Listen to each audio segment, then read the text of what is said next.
ಕಿಟದಾಳ ಗ್ರಾಮವನ್ನು ಮದ್ಯಮುಕ್ತವಾಗಿಡಲು ಗ್ರಾಮಸ್ಥರು ನಿರ್ಧಾರ ಕೈಗೊಂಡಿದ್ದರೂ ಅರಟಗಲ್ನ ರಾಯಲ್ ಸೋಷಲ್ ಕ್ಲಬ್ಗೆ CL4 ಮದ್ಯಮಾರಾಟ ಲೈಸೆನ್ಸ್ ನೀಡಿರುವುದಕ್ಕೆ ತೀವ್ರ ವಿರೋಧ ವ್ಯಕ್ತವಾಗಿದೆ.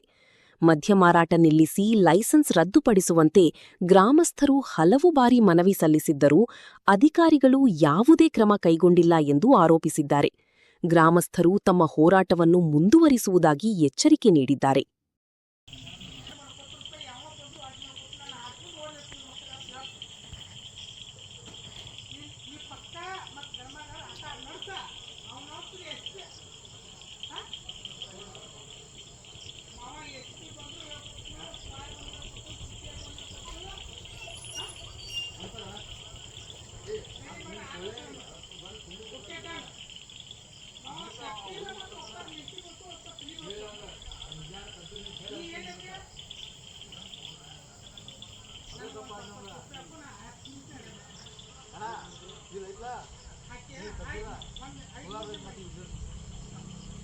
Sure.